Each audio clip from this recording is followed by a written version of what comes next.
What is up? It is environment week 1. You guys are doing blockouts, I understand, with lighting, which is awesome. Um, so let's take a look. I'm going to probably try to get through these pretty quickly, but I'm really psyched to see you guys taking this step seriously. There's a lot of awesome stuff here. Really, really getting into the lighting composition stuff, which is delightful to see. So yeah, let me just go through what was on the drive when I put my notes together. All right, so this one, French Quarter Street Bayou. Uh, so there's this pre-existing piece of art, which is very cool, and then there's the thumbnails. All right, so my thinking, first of all, with these thumbnails is just that I think you can push the values more, get more more value out of them, so to speak. I would going into thumbnails like this, I would try to restrict yourself to like a black, a mid gray, and a white instead of using a lot of different shades of mid gray. You can always come in later with more shades of gray and sort of add subtleties, but in terms of just blocking out your big forms, I think it really helps to limit your values and really push into those. Where are my deep darks? Where are my bright brights? You know, unless you're doing a super foggy, limited palette type of piece, I think it really helps to try to push that stuff. The other thing is just that I think these right now they're feeling a little bit like the background paintings for an animation, like an animated show or something, where there's a lot of space in them for maybe a character to go around and do stuff, but there's not really a focal point in the background. And Bob was kind enough to show some really cool examples of environment pieces. These are paintings, but the principle is the same, that sort of hold up on their own. This one is in sort of a nighttime scene, and as you can see, it's got a focal point. It's this building, it's this mural in the background. The way it's set up, there's not really a hero prop or anything, but it's still got a focal point. It's got a sense of composition, and there's stuff for you to look at even without characters in it, right? This piece is really nice. It's just a sword, really, is the only sort of hero item in this scene, but yet, the lighting, the way these curves are done, and the stonemasonry, the leaves, everything works together to create just an image that you want to look at, and it doesn't need characters or anything to hold your attention. And then this one has like a big SpongeBob, which is pretty interesting. That is, more of a specific hero prop, I would say, than the other two. But it's also a good example of just, a scene that's something you can sit and look at, and it's got sort of, where you're meant to look. And I think that's the thing that these could use a little bit more of, is just, a focal point, a place where the viewer is thinking like, all right, this is what I'm meant to be looking at, as opposed to the rest of the image. But I think New Orleans is an awesome setting. I would be careful about anything involving foliage. I forget if I mentioned that in the last video, but anybody who wants to use foliage in your scene, just be prepared for it to double or triple your workload when it comes time to like make those assets, just because foliage is really difficult. And unless you are like a seasoned pro at plants and trees and stuff, I would be very, very careful about committing yourself to doing something that involves a lot of foliage. But that said, I think if you watch the other, like the modular pieces videos and stuff that I showed in the Google or the YouTube playlist, like there's a lot of stuff in something like this artwork piece that you could reuse. There's a lot of, you could make just a few pieces of wrought iron trim, and then just use them all over your scene. So if you go into this and really think about, how can I get the most mileage out of a few modular pieces of architecture, you could make something pretty incredible. So yeah, I'm into this idea, as long as you just try to be careful about your scope and what you commit yourself to. I think there's a lot of potential here.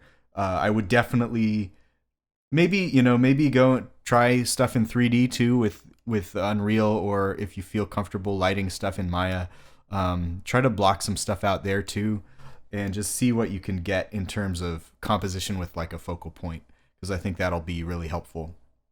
The other, oh yeah, one other thing I would say with respect to composition is like, oh dang, sorry, I had to restart and I lost the images I had up. But I wanted to show a couple of. Oh no, I've got no Wi-Fi. Um, Wanted to show a couple of Armand Serrano drawings, I think, or maybe just one. 1 second while I get back on Wi-Fi here.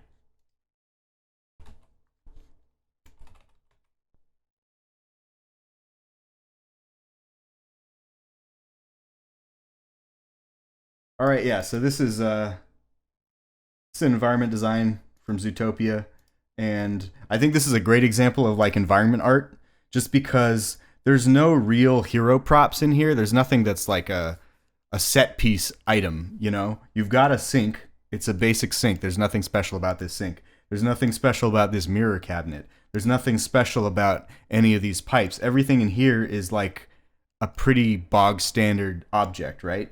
But together, the way they're arranged, the way the sink and the, you know, everything, the cables, the mop, the pipes are all arranged in this beautiful little vignette that you just want to look at the sink and the cabinet. And that's the type of thing that you want to be aiming for with, you know, your environment art. It doesn't have to have like a giant SpongeBob statue or something crazy like that. You know, it can just be a sink, but if you arrange it well, it'll look stunning. So that's what I would say to shoot for with your compositions. Whoops, there was one other thing. Let me Google that back up again.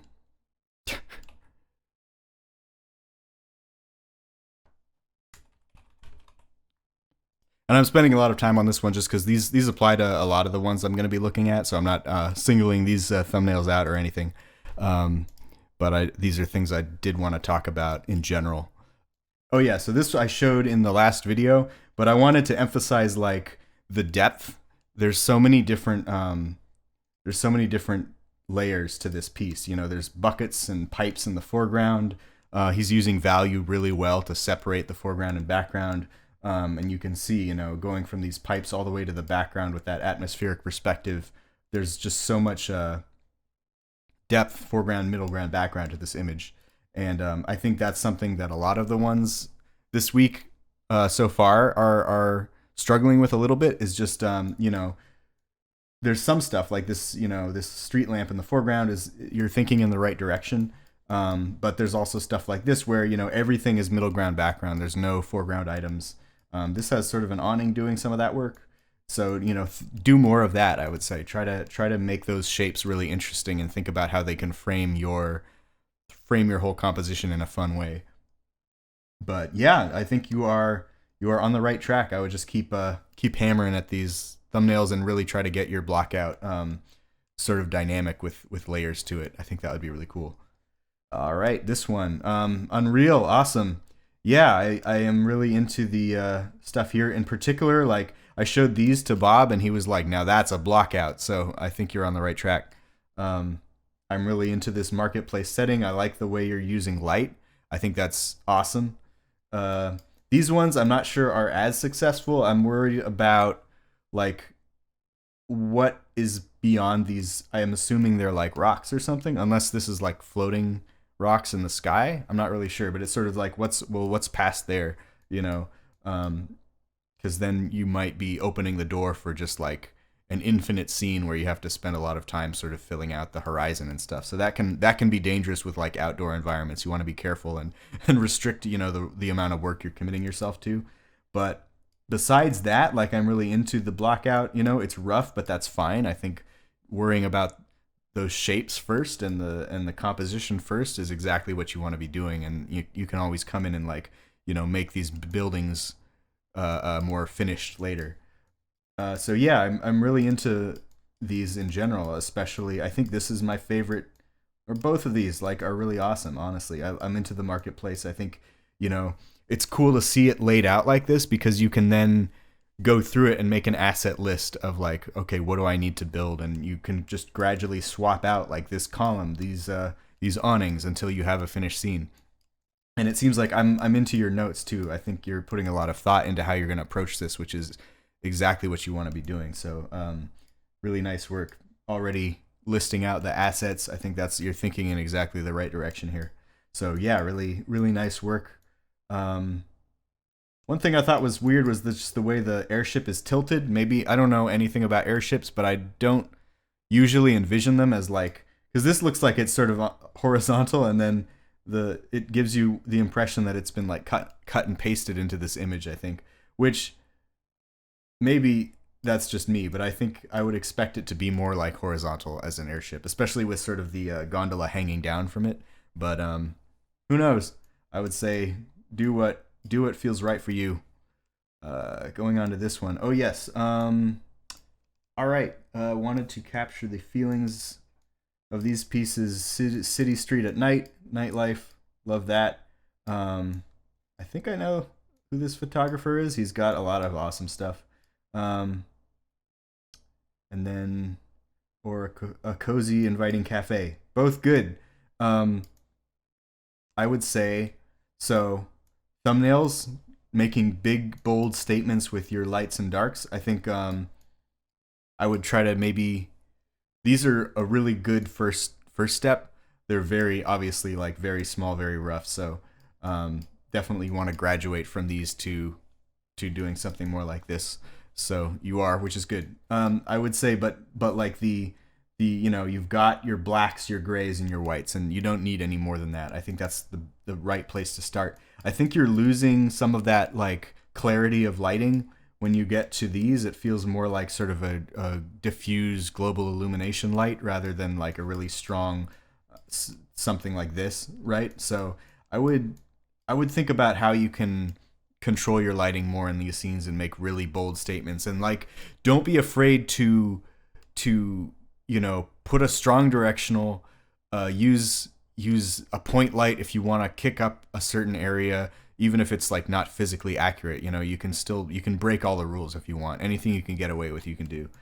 So that's one thing. And then as far as the like geometry here, obviously it's really early blackout stages, but let me throw something up here. All right, so I think this is cool.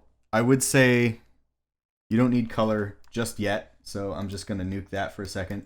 And yeah, I think the issue is the same as the other one, where it's not quite got like a focal point yet. I don't know where my eyes are supposed to go, and I don't know what in the scene is important. Obviously, if you start replacing some of these boxes with like specific objects, that might help. But even without like your final models, it really can be useful to have sort of lighting and composition that tells the eye where to go as well. So like I'll grab that, and I'll grab this one also. In this one in particular, I feel like this object has the size to be, and it's also got the most light on it, even though it's sort of from the side. But that makes me think it's maybe the focal point, but it's also too far to the side to really be the focal point. So there's also this thing, but it's just not really the lighting and composition is not drawing attention to it, right? So I would work on that. Don't be afraid to put like you can do a post-process type of vignette on your sorry, trying to type and talk at the same time. You can put a big vignette on your image that can help draw the eye toward the center, although it's kind of a crutch, but you can also try to create this kind of effect with your lighting in Maya, and have the brightest stuff around your focal point, maybe. But aside from that, I think this is cool. Make sure you don't commit yourself to making too many different props. If you can reuse stuff, that's very, very good with an environment, especially in a sort of a short time frame. So besides that, the reason I have this open in Photoshop is I just thought it would be cool to try to break these lines. You have a lot of parallel lines, and I think there's stuff that can be done, with a mop, or hanging plants. I know I said don't do plants, but you could do something like that, or a cable from a wire. That's bad. Don't put that there. But like think of ways to frame the scene, especially. And I'm sort of just drawing random shapes here. Maybe there's something in the foreground here, and these are very abstract. They don't really represent anything, right? But you do have good reference, and I would say, go back to your reference, figure out like there's a broom here, there's a cat. Don't model a cat, that's hard. But the jars on the counters, there's all sorts of stuff in here that can give you ideas when it comes to what type of stuff might be in the foreground, what type of diagonal objects might be adding interest to this composition. How can you break this long straight line that goes almost through the entire image? Maybe there's a rag hanging off the edge, or maybe there's a piece of paper, I don't know, maybe there's a sticky note on here. Look for opportunities to do stuff like that, because it really helps with sort of making the environment feel alive and not too like a bunch of computer geometry. So yeah, I think this is a really great start, and I'm just trying to give you as many options as I can as far as stuff that you can do to take it further before you finalize your blockout, right? So nice work. Callum's piece, yes, cool. I'm really into the story here. I think that emphasis is really good. I also like you're making really strong choices with the lighting, very bold, which is excellent.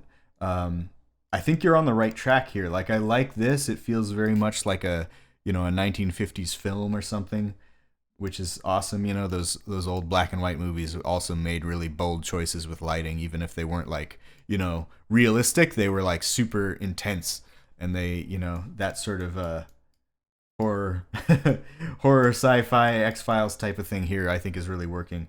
I'm guessing that's like a shadow of the creature's tail. That's pretty rad. The hand I'm digging a lot. I would say you're definitely on the right track. I would just look for opportunities to, like, I feel like this piece in particular, you have like a really bright light on the broken tank, which is great, and then almost everything else is really dark. Maybe it's just my monitor, but I feel like you could kick up, like the tail as a secondary focal point, kick up the light a little bit so that shadow pops a little more. Look for opportunities to add more objects. And obviously this is a very early block out, so it's totally cool to have sort of not that many things in the scene yet. But I think, just keep building on what you have here. I think both of these are good. I think I prefer this one a little bit personally, just because it's got, the tail and the hand and the broken thing. I can see exactly what those are. Whereas this one, I love the composition. I'm not as clear as like what I'm looking at. There's probably a stage light that's fallen over, and then some cables, but I don't know what the cables are for, right? But still, like, this is a really good composition. I love. Looks like you drew this in, which is awesome. I think, or painted in like a rim light. That's, I think, smart thinking. So yeah, I don't have that much more to say about this. I think this stuff is great reference. Yeah, I would maybe try to look at some older, black and white films like I was talking about, X-Files stuff, because look for stuff with really good cinematography. Obviously, I don't know if X-Files had. I'm saying X-Files, I meant Twilight Zone. Sorry, but yeah, look for great old black and white cinematography. That's a great inspiration. Even if you do add color to it later, those old movies were just excellent with that stuff. Casablanca, whatever. All right. Wanted to do the apothecary or old Chinese style room. Yeah, I was looking at the reference for this. I don't have it in the document here, but yeah, that was really good reference. I think this stuff is cool. I think you're doing a great job of making those big choices with where your darks and your lights go. I think, graduating to the 3D would be a good point. I think you're at a good point to do that now.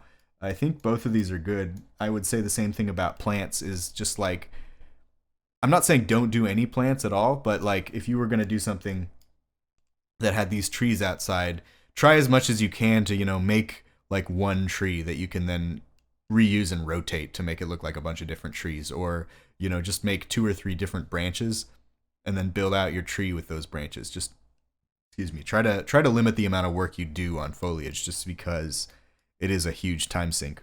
But I think this is in the right direction. Yeah, I think I just want to see more 3D now, and it'll start singing, I think, once you get that stuff working. All right. Confused with the assignments based on looking what everyone is doing. Value explorations, building in blocks and lighting. Found a lot of environment concepts you want to do. Talk to an SHM peer, is a great VizDev artist. Confused. Okay, I don't think you have to be confused. I think you're doing exactly the right thing, honestly. I don't think anybody's doing the wrong thing at the moment. So yeah, I wouldn't worry about it too much. I would say, I think when I did this assignment, I did use a Corey Loftus concept piece. So I don't know what rules Tom has set for this, but I personally wouldn't have a problem with using a existing VizDev piece as a base for an environment, or I think working with an SHM peer sounds awesome to me. If you like their work, that sounds great too. And in addition to that, these thumbnails are good. I really like this block out. I'm not sure what goes behind it, whether it's trees, which is, once again, a little bit danger zone, or, I don't know, fog, rocks, whatever. As long as you have a plan for something like that, like what am I going to build out behind this thing, then it's fine. I think the composition is pretty nice. I think you've got a good foreground, middle ground. There's not really a background yet, but that's something that you can get to, I imagine, by Friday. So yeah, like I wouldn't worry. I would keep doing this. If you do want to do a collaboration with another person, or work from you know something online or whatever, I think that's fine.